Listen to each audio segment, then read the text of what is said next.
I'm excited about this opportunity to participate in Father's Day 365. Gave me a chance to actually answer questions that I didn't think I'd be answering on a Saturday. I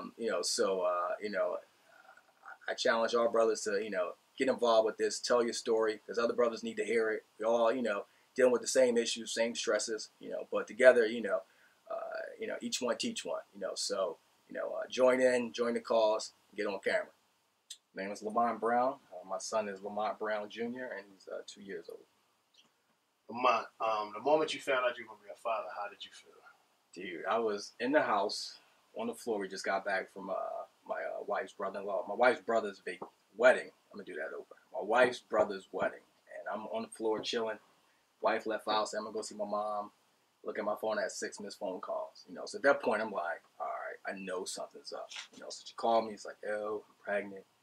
So immediately I got up, walked to CVS. It felt like jungle fever. You walk in and it's slow motion. And I'm just walking on the block. I went and grabbed 3 pregnancy tests, dude, because I didn't believe it. I mean, for the longest, we wasn't trying to have kids. She thought she couldn't have kids, but it was one of those things where you just kind of rolling with the punches, you know what I mean? And when I found out, immediately, you're nervous, you're scared, you're just trying to figure out, I'm a planner by nature, so for me it was, one of those things where it's like, all right, now I'm responsible for somebody, so honestly, I was sick to my stomach. We went to my mom's house, she looked at me, she's like, look, you're about to throw up, so for me it was nervous, man, it was nervous, because I've never, thought that I'd be responsible for somebody else's life. Why did being a father make you so nervous, or the thought of being a father make you so nervous?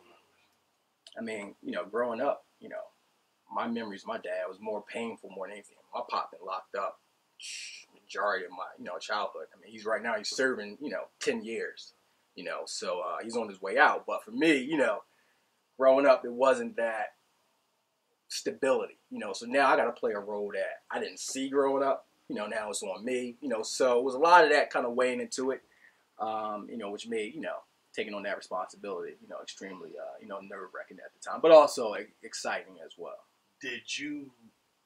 Were there any fathers throughout life that you looked to, maybe not even ask, but look to the way they raised their kids or work with their kids that helped you with how you raise your kids now?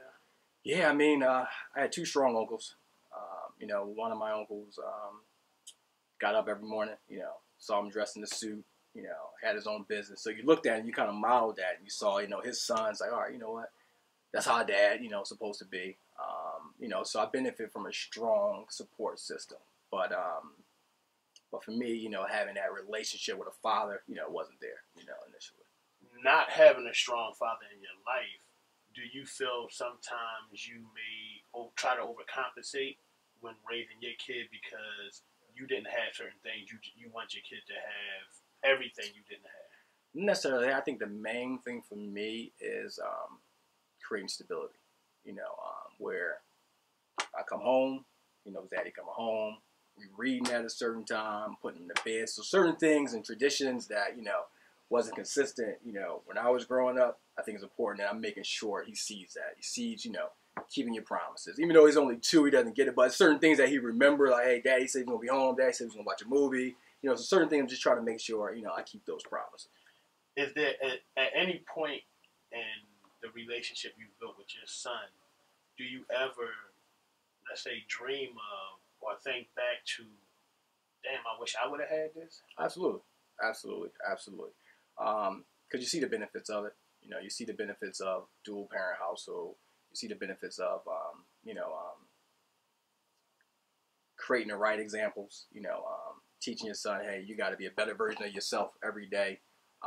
So I do wish that I would have had those. Not to say I haven't developed those, but I had to kind of develop them, from outside, as opposed to, being part of, the household, experience. So yes. How has being a father changed you? Well, you value your time a lot more. You realize you don't have the same amount of time. So for me, it's, making sure I use it wisely, making sure, I'm putting in my schedule, family, things, because you get pulled in so many different directions, between being, self-employed and trying to run a business and, grow the family and still try to, do things to excel, where you gotta make sure you're balancing it out as well. So for me, it's, making sure those priorities stay those priorities. and building off of that. With that said, what's some of the more difficult challenges you find being a father? Recognizing the teaching lessons between, you want to be a disciplinary, but you also want to take a step back and say, okay, well, how can I teach in this moment as well? So for me, it's understanding, hey, there's an opportunity where maybe it wasn't a teaching lesson for me growing up. I kind of figured out, later down the line, is it a teaching lesson for him right now? So that's kind of been one of the biggest, struggles within these first 2 years, that I've faced, in terms of raising my son. With discipline, with your son being young, it's probably not as, well, let me just ask you, going forward with discipline, how do you see disciplining your kids? Is it more talking? Is it more spirit of rise for your child? More like what is your outlook on disciplining children? Yeah, and my wife would sit here and be a completely different conversation. I think I agree. You got to communicate, and I think there also has to be consequences as well. So it's a balancing act. I mean, you want him to be able to express how you feel and be able to communicate through that, but you also want to let them know that there's a difference between right and wrong. So for us, it's been that balancing act, because my mom wasn't a strong disciplinary. Wasn't I mean, we all got beatings growing up and things like that, but it wasn't a strict dictatorship. And I don't want to run my household in that way as well. What is something now that you value more that you do now as a father that you didn't when you weren't a father? Just the unconditional love, man. I mean, you got a child that one, they don't know anything about what's going on outside of here. So for me, walking in those doors, regardless of how stressful the situation is, I got to leave it at the door. So being able to kind of turn that switch off, you walk in the house and it's family. It's family. So for me, prior to, you bring that stress into the house. So now it's understanding that, hey, what, be where your feet are.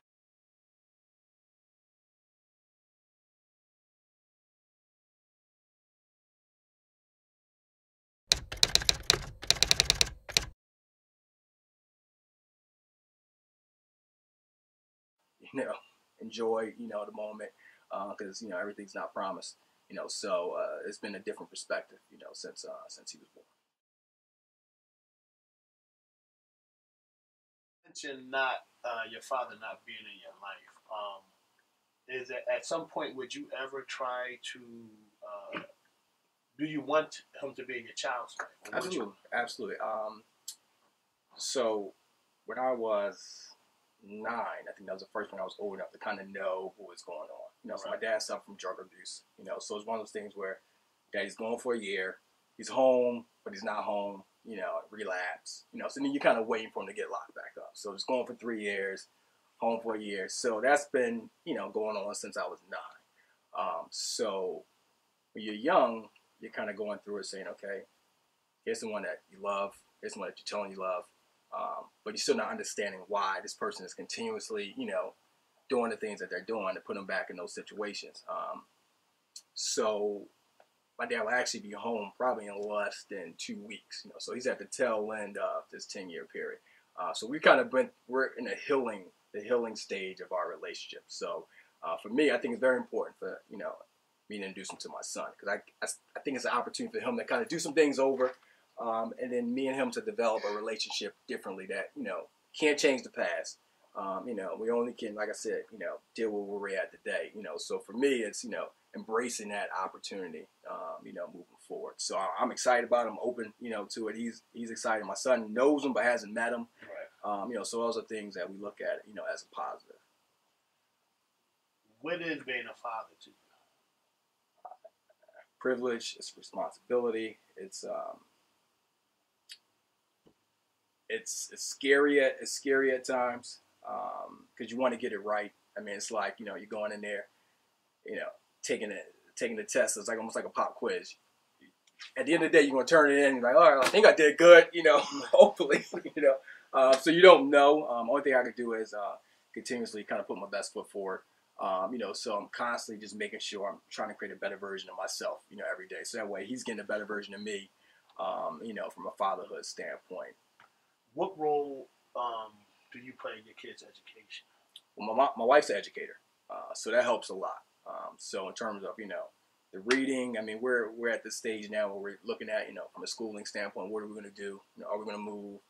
Are we going to send them to private school? So we're having those conversations right now. But in terms of, the foundation of it, I mean, we read a lot. We spend a lot, time just working on, various things. But a lot of that comes from, her skill set of, being an early childhood education. So that foundation of, it's starting at home. We truly believe in that, and we can't solely rely on the educational institution. We know we got to reinforce, things at the home. So that's pretty much been the direction that we've chosen to go. What advice would you give to an expectant father? Embrace it, man. Embrace the opportunity to create a better version of yourself. Embrace the fact that you're gonna have a huge impact on someone's life.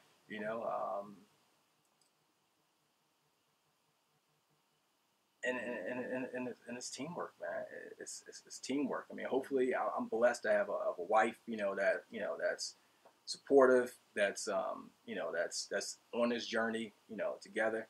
So I would say, to any father, if you don't have that, you still can create that support system. Like I said, I benefited from a strong, family outside of, having a mom and dad.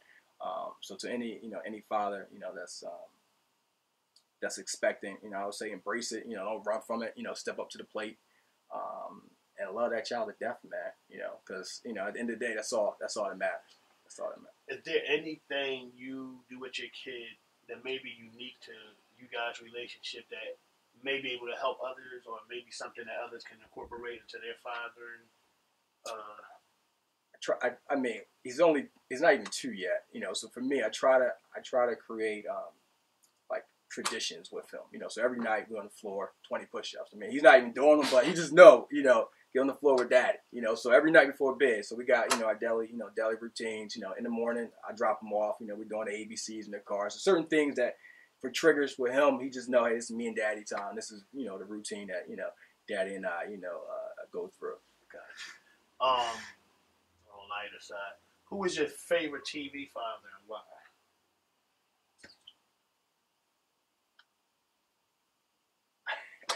Let's go with you gotta go with Bill. I mean, Theo, that's the dumbest thing I've ever heard in my life.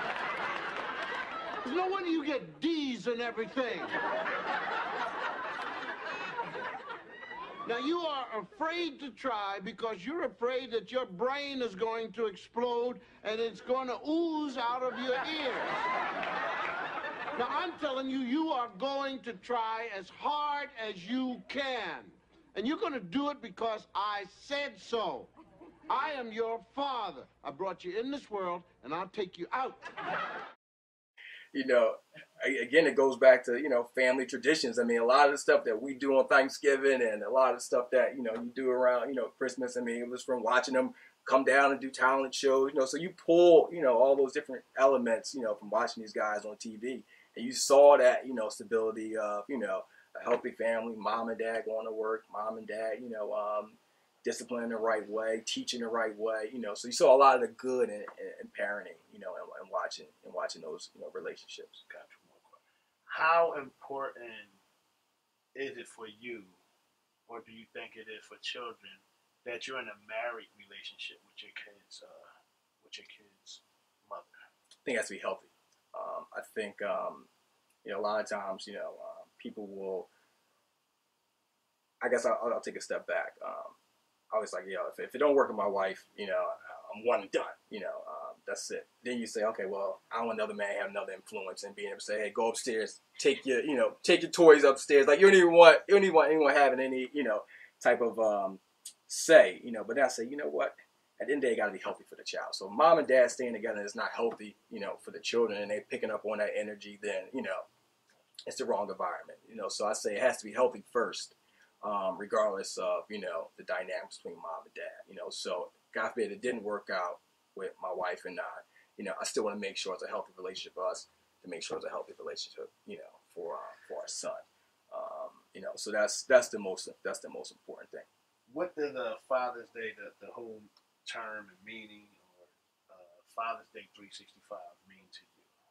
I mean, when I got the text message, about coming and talking, I said, wow, I'm 2 years in this thing. I'm still trying to, figure it out, myself. But it gives me an opportunity to talk about and answer questions that, you kind of, internalize, but you're not actually, verbalizing.